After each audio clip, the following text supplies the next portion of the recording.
ছোটদের সারেগামা সঙ্গীতের বর্ণপরিচয় ওস্তাদ মুন্সী রইসউদ্দিন।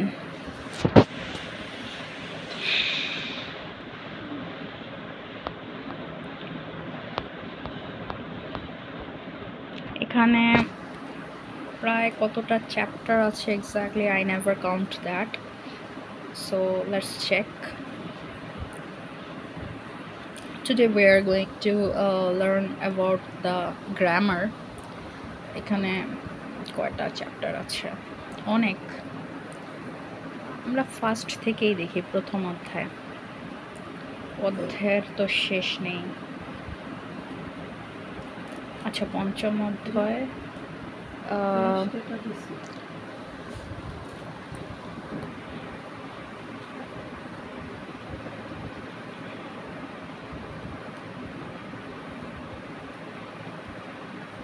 অধ্যায় আছে এখানে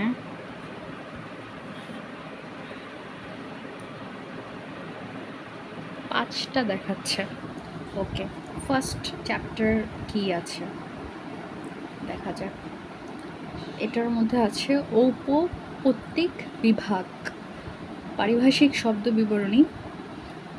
তো সঙ্গীত, গীত, বাদ্য, নৃত্য, হিন্দুস্তানি পদ্ধতি কি, কর্ণাটক কি, পদ্ধতিটা কি। এরপর হচ্ছে স্বর এবং সুর এবং স্তরের প্রয়োজনীয়তা, স্তর পরিচয়। ঠিক আছে, আগে যাই। প্রথম অধ্যায় ঔপপত্তিক বিভাগ, এটা আসলে গ্রামার, মিউজিক গ্রামার। পরিভাষা শব্দ প্রকরণ। ঔপপত্তিক বিভাগ বলতে গ্রামার বা ব্যাকরণ অংশকে বোঝায়। সঙ্গীতে অনেকগুলি শব্দ ব্যবহার করা হয়, ওই শব্দগুলোকে পরিভাষা বলা হয়। সঙ্গীত অভ্যাসের সঙ্গে সঙ্গে পরিভাষা শব্দগুলির অর্থ বুঝতে হবে, নতুবা অভ্যাস বা সাধন ক্ষেত্রে পুরোপুরি জ্ঞান লাভ হতে পারে না। তাই শিক্ষার্থীদের জ্ঞান অর্জনের জন্য নিতান্ত আবশ্যকীয় বিষয়গুলো নিম্নে প্রশ্নোত্তর সহ সরল সহজভাবে বোঝাবার চেষ্টা করা হলো।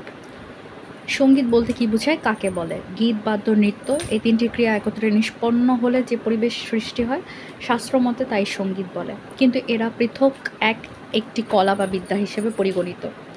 গীত, বাদ্য, নৃত্য বলতে কি বোঝায়? সুর, তাল, লয়, মনের ভাব প্রকাশ করলে তাকে গীত বলে। এক কথায় সঙ্গীত, কণ্ঠসঙ্গীতকে গীত বা চলতি কথায় গান বলা হয়।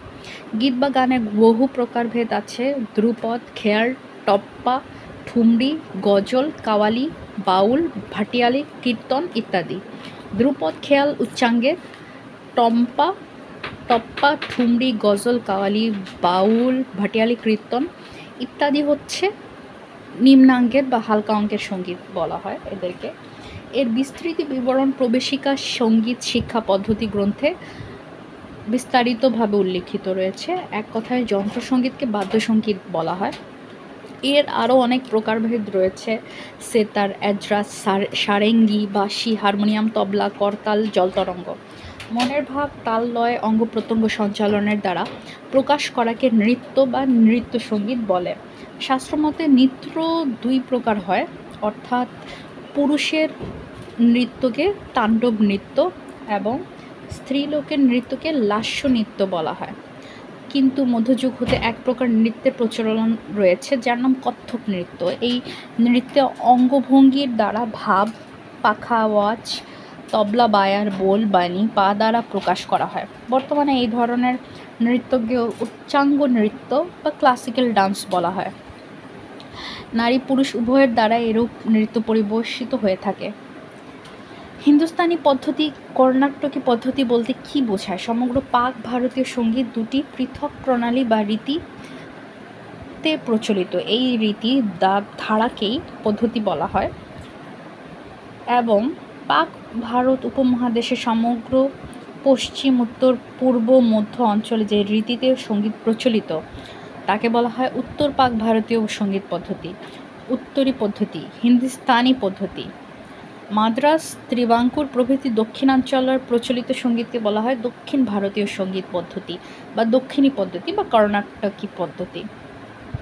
স্তর বলতে কি বোঝায়, কাকে বলে? স্বর বলতে কি বোঝায়, কাকে বলে? স্বর সুর এক কথা কি না? জীবজন্তু প্রভৃতির কণ্ঠ হতে কোনো পদার্থের আঘাতে যে এক প্রকার শব্দ বা আওয়াজ ধ্বনি নির্গত হয় সাধারণত চলতি কথায় তাকে স্তর বলা হয়। কিন্তু সেই স্তর যখন সঙ্গীতোপযোগী হয় অর্থাৎ শ্রবণে চিত্ত প্রসন্ন হয় তখন তাকে প্রকৃত সঙ্গীতের স্তর বলা হয়। যন্ত্রাদি হতে নির্গত ধ্বনিকে সুর বলা হয়, যেমন বাঁশির সুর, বাণীর সুর, হারমোনিয়ামের সুর। চলতি কথায় সাধারণ লোকের রাগকেও সুর বলে, ভৈরবী সুর, বিহাগ সুর। বর্তমান শিক্ষার যুগে এরূপ বলা ঠিক নয়। সঙ্গীত স্তরের প্রয়োজনীয়তা কী? বাংলা ইংরেজি যে কোনো বিদ্যা শিখতে হলে তাকে কতগুলো বর্ণ অক্ষরের সাথে প্রথমে পরিচিত হতে হয়। পরে যেমন একাধিক বর্ণ অক্ষরের সংযোগ, এক একটি অর্থবোধক শব্দ এবং কয়েকটি শব্দের সংযোগে এক একটি অর্থবোধক বাক্যের সৃষ্টি হয়। সঙ্গীত বিদ্যাতেও তেমনি কতগুলো স্তর ব্যবহৃত হয়। পরে স্তর হতে সপ্তক, সপ্তক হতে ঠাট, ঠাট হতে রাগের সৃষ্টি। বিদ্যা বা ভাষা যেমন বর্ণ বা অক্ষরের প্রয়োজন, সঙ্গীতেও তেমনি স্তরের প্রয়োজন। স্তরের স্তর কটি, তাদের পরিচয় কী? বাংলা ভাষায় 12টি স্বরবর্ণ। সঙ্গীতে স্বর কটি, তাদের পরিচয় কী? বাংলা ভাষায় যেমন 12টি স্বর বর্ণ, 48টি ব্যঞ্জন বর্ণ, ইংরেজিতে 26টি বর্ণ বা অক্ষর, আরবিতে 30টি হরফ, সঙ্গীতেও 60টি মাত্র স্বর বা বেসিক নোট আছে। স্বরগুলো শাস্ত্রীয় নাম হচ্ছে সরোজ, ঋষভ, গান্ধার, মধ্যম, পঞ্চম, ধৈবত, নিষাদ। চলতি কথায় সরোজ, ঋষভ ও নিষাদ স্তর তিনটিকে যথাক্রমে খরচ, রেখাব, নিখাদ বলা হয়। স্বরগুলির সংক্ষিপ্ত নাম সা রে গা মা পা ধা নি।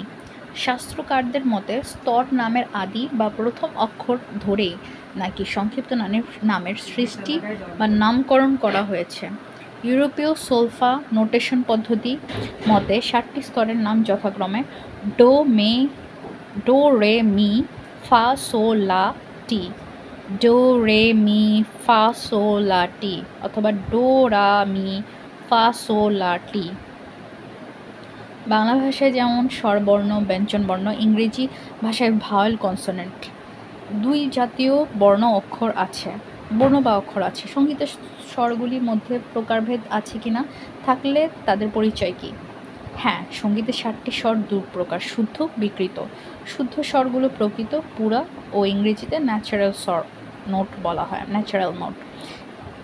হিন্দুস্থানীয় তীব্র বা তীব্র স্বরও বলে থাকেন। শুদ্ধ বিকৃত স্বর কাকে বলে, তাদের পরিচয় কী?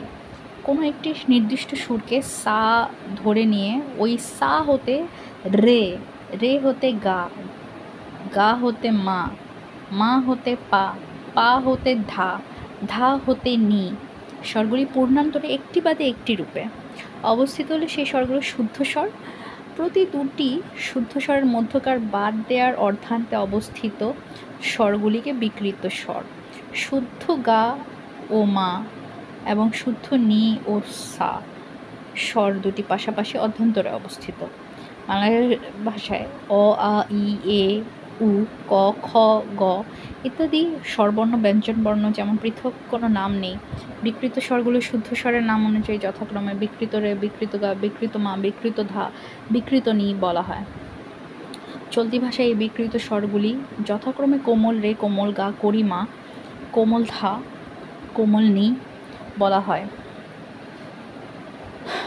এবং প্রকৃত শুদ্ধ স্বরগুলির মধ্যে সা, পা স্বর দুটি বাদে অবশিষ্ট স্বরগুলি যথাক্রমে শুদ্ধ রে, শুদ্ধ গা, শুদ্ধ মা, শুদ্ধ নি বলা হয়।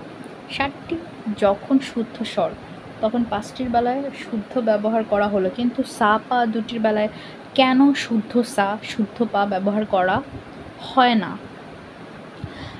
প্রশ্নটি খুব জটিল, সহজে বোঝানো শক্ত। সঙ্গীত শাস্ত্র মতে বীণার তারের কম্পন সংখ্যা ভাইব্রেশন রেশিও অনুপাতে গণিতের সাহায্যে স্বরগুলির স্থানও নির্ণীত হয়েছে। ব্যবহারিক সঙ্গীতে প্রয়োজনের তাগিদে শুদ্ধ স্বরগুলির মধ্যে রে, গা, মা, ধা, নি স্বরগুলি স্থানচ্যুত হয়ে বিকৃত রূপ ধারণ করে। সা, পা স্বর দুটি যথাস্থানে অবস্থান করে, স্থানচ্যুত হয় না, বিকৃত রূপ ধারণ করে না। তাই সপ্তকের মধ্যে সা, পা স্তর দুটিকে অচল স্বর বলা হয়। শুদ্ধ রে গা ধা নি স্বরগুলি স্থানচ্যুত হয়ে নিচের দিকে অর্থাৎ নরম হয়ে বিকৃতি লাভ করে। তাই বিকৃত স্বরগুলি চলতি কথায় যথাক্রমে কোমল রে, কোমল গা, কোমল ধা, কোমল নি বলা হয়। শুদ্ধ মাধ্যমটি স্থানচ্যুত হয়ে উপরে বা চড়ার দিকে বিকৃতি লাভ করে, তাই বিকৃত মাধ্যমটিকে তীব্র বা চলতি কথায় করিমা বলা হয়। বীণার তারের কম্পন সংখ্যা ভাইব্রেশন রেশিও অনুপাতে উপমহাদেশীয় সঙ্গীতে এক সপ্তকের মধ্যে 22টি স্বর নির্ণীত হয়েছে। এগুলিকে এক একটি শ্রুতি বা সূক্ষ্ম স্বর বলা হয়। এই 22টি স্বরের মধ্যে সাধারণ ব্যবহারে উক্ত 12টি স্বর ব্যবহৃত হয়। এগুলি স্থূল স্বর হিসেবে পরিচিত। সপ্তক বলতে কি বোঝায়, কাকে বলে? সঙ্গীতে 7টি স্বরের সমষ্টিগত নামকে সপ্তক বোঝায়, কিন্তু স্বরগুলি ক্রমভঙ্গ না করে সা হতে নি পর্যন্ত 7টি স্বর সারেগামা পাধানিস রূপে সজ্জিত বা অবস্থিত হলে সঙ্গীতের ভাষায় সে অবস্থিতিকে সপ্তক বলা হয়। ইংরেজি চলতি কথায় সপ্তককে স্কেল বলে। সঙ্গীতে সপ্তক কটি, তাদের পরিচয় কী? সপ্তক 3টি: মন্দ্র, মধ্য ও তার। চলতি কথায় উদারা, মুদারা, তারা। উদারা অর্থাৎ খাদ বা নিম্ন সপ্তক, মুদারা অর্থাৎ মধ্য সপ্তক, তারা অর্থাৎ চড়া সপ্তক। উদারার দ্বিগুণ চড়া মুদারা, মুদারার দ্বিগুণ চড়া তারা। উদারার সা অপেক্ষা তারার সা 4 গুণ উঁচু। সপ্তকে স্থান বলা হয় মন্দ্রস্থান, মধ্যস্থান ও তার স্থান। কণ্ঠসঙ্গীতে এই 3টি সপ্তকের বেশি ব্যবহৃত হয় না। সমবেত যন্ত্রসঙ্গীতে অর্কেস্ট্রা, কর্ড ব্যবহারে, রাগ আলাপে অতিরিক্ত আরও 2টি সপ্তকের ব্যবহার হয়ে থাকে। তাদের নাম অতিমন্দ্র, অতিতার। অতিমন্দ্র অর্থাৎ মন্দ্র সপ্তক অপেক্ষা 1 সপ্তক খাদ বা নিম্ন। অতি অর্থাৎ তার বা তার সপ্তক অপেক্ষা 1 সপ্তক উঁচু বা চড়া। সপ্তক ও গ্রাম এক কথা কিনা? শাস্ত্র মতে সপ্তক গ্রাম 2টি পৃথক অর্থবোধক শব্দ। শাস্ত্র মতে গ্রাম 3টি, তাদের নাম গান্ধার গ্রাম, মধ্যম গ্রাম, সরোজ গ্রাম। কিন্তু শাস্ত্র জ্ঞানহীনরা সপ্তক 3টিকে উদারা গ্রাম, মুদারা গ্রাম, তারা গ্রাম বলে থাকেন, যা সম্পূর্ণ ভুল। এটি বিস্তৃত আলোচনা সাপেক্ষ। শাস্ত্রমতে গ্রাম বলতে বোঝায় সরোজ গ্রাম, গান্ধার গ্রাম, মধ্যম গ্রাম। অতএব গ্রাম ও সপ্তক এক কথা নয়, এক অর্থবোধকও নয়। অক্টেভ কাকে বলে? অক্টেভ কি? সঙ্গীতের প্রয়োজনীয়তাটা কি?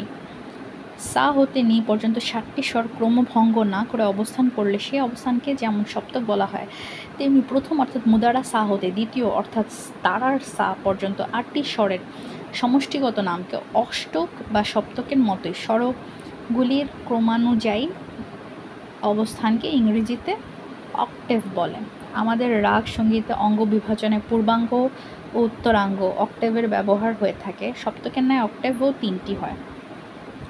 সপ্তকের মধ্যে শুদ্ধ বিকৃত ভেদে স্বর কটি, কিভাবে অবস্থিত? সপ্তকের মধ্যে শুদ্ধ স্বর 7টা এবং বিকৃত স্বর 5টি, মোট 12টি স্বর। 12টি স্বর যথাক্রমে ক্রম অনুযায়ী অধ্যান্তরে অবস্থিত। সা রে গা মা। এটা হারমোনিয়ামে বাজিয়ে দেখাতে হবে, তাহলে হবে। আমরা নেক্সট ক্লাসে এটা এই 14 নম্বর কোয়েশ্চেনটা হারমোনিয়ামে বাজিয়ে তারপর এক্সপ্লেন করব।